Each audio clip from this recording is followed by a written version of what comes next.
Elle est sur ce plateau, c'est un médecin pédiatre qui va nous parler du sommeil chez l'enfant. Docteur Blandine Sosa-Thiblo, bonjour. Bonjour, monsieur le journaliste, et bonjour à tous nos amis téléspectateurs. Comment allez-vous? Je vais bien. Comment vont nos bouts de chou dont vous vous occupez en tant que médecin pédiatre? Ils vont bien. Ils vont super bien. Oui. Alors, dites-nous, est-ce que le sommeil chez l'adulte est pareil, son importance, je veux dire, chez l'enfant? Le sommeil est très important chez l'enfant. C'est tout aussi important qu'une bonne alimentation, une activité physique régulière. Alors, chez l'enfant, comment est-ce que le parent devrait faire attention, bien surveiller ou donner un peu plus, accorder plus de regard à son sommeil?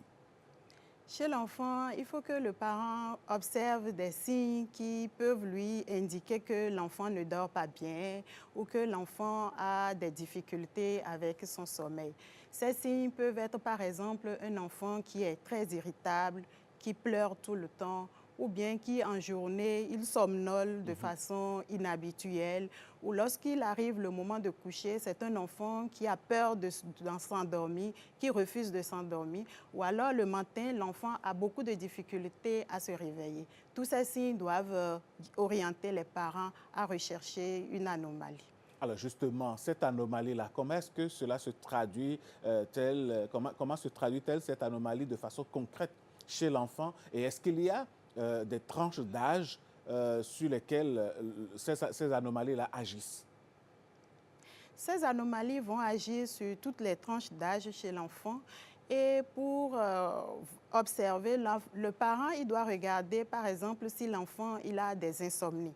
On parle, par exemple, d'insomnie lorsque l'enfant a des difficultés à s'endormir. C'est un enfant, vous le mettez au lit et jusqu'à 30 minutes après le coucher, l'enfant ne s'est toujours pas endormi. Ou bien c'est un enfant, il s'endort et dès la première partie de la nuit, vous voyez que l'enfant se réveille déjà. Il se réveille et il met plus de 20 minutes à se rendormir où il a besoin forcément que vous intervenez avant qu'il ne se rendorme. Tout ça, ce sont des signes qui doivent alerter le parent.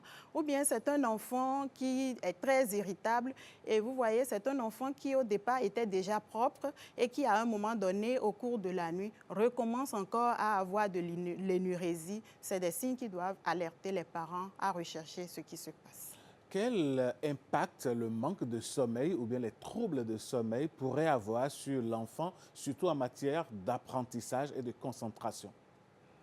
Pendant le sommeil, il y a l'hormone de la croissance qui est sécrétée pendant le sommeil. Il y a également la baisse de l'hormone de stress et la sécrétion de l'hormone de bien-être pendant le sommeil. Donc, vous convenez avec moi qu'un enfant qui ne dort pas bien, il aura des difficultés dans sa croissance. Il aura également des troubles de l'humeur du fait que l'hormone de stress est très élevée et que l'hormone de bien-être n'est pas assez sécrétée. Alors, souvent, chez nous, les adultes, on parle de sieste. Est-ce que les siestes sont valables aussi chez les enfants? Merci. Les siestes sont valables chez les enfants, particulièrement jusqu'à 4-5 ans. Les siestes sont très importantes parce qu'ils vont permettre une récupération d'abord physique, ils vont permettre d'améliorer la vigilance, la productivité et de booster la créativité. Après 4-5 ans, les siestes restent bénéfiques, mais jusqu'à 4-5 ans, les siestes sont très importantes pour le développement de l'enfant. Docteur, je propose que nous suivions cet élément témoin et puis on va revenir en parler plus en détail et puis je vous poserai les autres questions. Mesdames, Messieurs, on va suivre ce petit élément et on revient sur le plateau après. Le sommeil est un besoin vital pour tous et encore plus pour les enfants dont le corps et le cerveau sont en pleine croissance. Pourtant, dans notre quotidien rythmé par les écrans, les activités scolaires, le bruit et parfois le stress, beaucoup d'enfants ne dorment pas assez ou de manière régulière. Des nuits écoutées, des siestes irrégulières ou des troubles du sommeil peuvent sembler anodins, mais leurs effets sont loin d'être négligeables. Un manque de sommeil peut affecter la mémoire, la concentration, l'apprentissage et même le comportement, entraînant fatigue, irritabilité ou difficultés à l'école. Le sommeil ne se limite pas à dormir plus, la qualité compte autant que la quantité. Des routines mal adaptées, des horaires irrégulières ou l'exposition aux écrans avant le coucher perturbent le cycle naturel et peuvent provoquer des réveils fréquents, des cauchemars ou des troubles du rythme veille-sommeil. Pour les parents, il n'est pas toujours facile de distinguer un problème passager d'un véritable trouble du sommeil. Comprendre le sommeil des enfants, c'est leur offrir toutes les chances de grandir en bonne santé et de s'épanouir pleinement.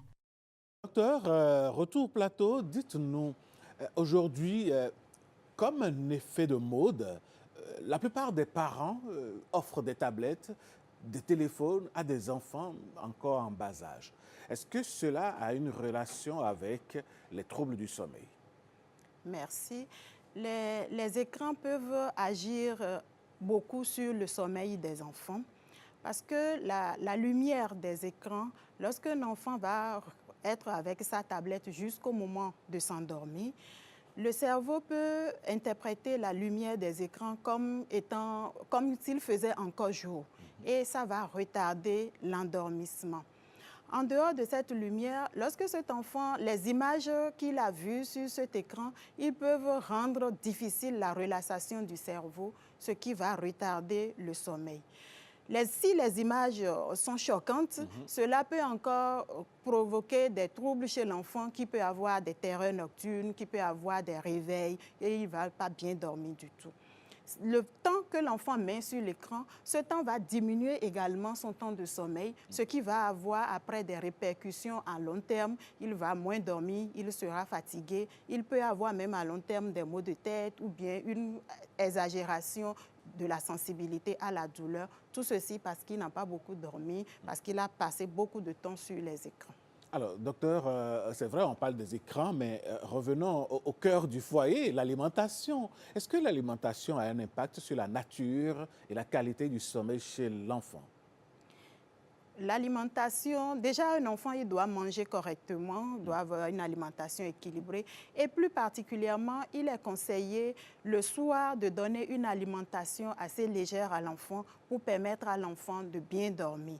Il faut qu'après le souper, l'enfant puisse avoir des activités relaxantes, quelques temps de divertissement avant d'aller se coucher, ce qui va lui permettre de mieux dormir. D'accord. Alors, on aborde justement cette question-là. Quand on est en face de troubles de sommeil, est-ce qu'il est possible de développer des routines, des habitudes pour permettre à l'enfant de vite dormir et de mieux dormir surtout? Oui, les parents doivent essayer avec les enfants d'avoir déjà un rituel de coucher. Ils doivent déjà s'entendre avec les enfants.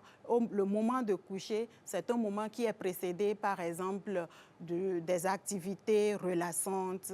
Il ne faut pas que l'enfant vienne se coucher juste après avoir travaillé, après avoir étudié, par exemple. Il faut qu'après les leçons, les devoirs, l'enfant ait un temps où il a des activités relaxantes. Il écoute de la musique douce, on lui fait une lecture, où il prend son bain, ce qui va lui permettre de mieux dormir. Il faut aussi essayer d'établir une routine. Si on peut avoir des heures de coucher et des heures de lever réguliers, même les week-ends, cela va permettre à l'organisme de l'enfant de s'habituer et de pouvoir mieux dormir. Il faut essayer également dans la chambre de l'enfant que la chambre de l'enfant soit adaptée au sommeil. La nuit, qu'il y ait moins de luminosité, qu'il y ait moins de bruit, que la chambre soit assez aérée, qu'il n'y ait pas de fumée et que l'enfant puisse dormir tranquillement. Que son lit soit adapté à sa taille, à son âge. Tout ceci va permettre un sommeil apaisant et relaxant. Quand je prends vos derniers propos, docteur Blandine Sosa-Thiblo, là, c'est l'idéal. Et les parents qui vivent avec leurs enfants dans la même pièce, quelles conditions ils peuvent créer pour que ces enfants-là ne souffrent pas de troubles de sommeil, par exemple? Lorsqu'on sait que la nuit est venue et qu'il faut dormir, il faut remplir les conditions de la nuit. Il faut essayer déjà d'éteindre les lumières. Il faut diminuer le bruit. Si votre enfant se met au lit, vous n'allez peut-être pas regarder votre téléphone à côté ou bien vous n'allez pas faire des discussions à côté. Vous saurez, même si vous devez parler, vous devez savoir le faire à bas bruit. Et en fonction de l'espace dont vous disposez, vous l'aménagez pour permettre quand même à votre enfant de savoir que c'est le moment de dormir, d'être assez relaxé pour dormir correctement. Allez, docteur Sosa Thiblo, dites-nous, est-ce que les troubles de sommeil pourraient arriver à un niveau aussi alarmant qui nécessite de consulter un médecin pédiatre comme vous? Absolument. Lorsque l'enfant a des troubles de sommeil, on l'a dit tout à l'heure, qu'il a des insomnies, des difficultés à s'endormir, qu'il a des terreurs dans la nuit, il se réveille plusieurs fois la nuit, ou bien c'est un enfant qui recommence à avoir de l'énurésie la nuit alors qu'il était déjà propre, il ne faut pas hésiter à consulter des spécialistes qui vont vous orienter. Dans ces cas, il vaut mieux aller vers le spécialiste. Oui. D'accord. Allez, docteur, est-ce que vous avez des conseils pratiques, pratico-pratiques, comme je le dis souvent, à donner à des parents qui nous suivent en ce moment et qui peut-être, en attendant de venir vers un médecin pédiatre, peuvent mettre en pratique pour pouvoir donner à leurs enfants l'occasion et le moment de mieux dormir et de bien dormir? Merci. C'est un peu en résumé ce qu'on a dit. Pour que l'enfant puisse dormir correctement, il faut déjà préparer son sommeil vers le soir. Que l'enfant finisse ses devoirs, ses exercices, qu'il ait un moment de relaxation avant d'aller au lit. Que les heures de coucher et les heures de réveil soient vraiment respectées, ce qui va permettre déjà à l'organisme de s'adapter, de savoir qu'à ce moment on s'endort, à ce moment on se réveille. Que l'enfant ait un environnement qui favorise son sommeil, un environnement calme, bien aéré, un environnement propre, un lit qui lui est adapté en fonction de sa taille et de son âge, un environnement où il y a moins de bruit. Et au moment de coucher, si le parent peut accompagner son enfant avec une lecture, avec une petite musique douce ou bien avec une petite chanson, cela va aider l'enfant à mieux dormir. Eh oui, merci beaucoup, docteur. Merci d'être passé sur ce plateau. Autant que les adultes, les enfants ont besoin de sommeil et d'une bonne qualité de sommeil. Alors, si vous avez un tout dernier mot à dire, que direz-vous, docteur Blandine Sosa Thiblo?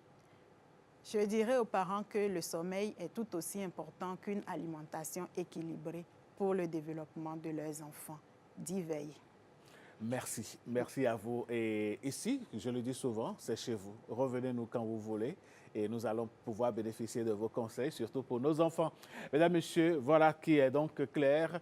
J'espère que vous avez tiré profit de cette intervention de Dr Blandine Sosa Thiblo qui nous parlait donc de la qualité du sommeil chez l'enfant.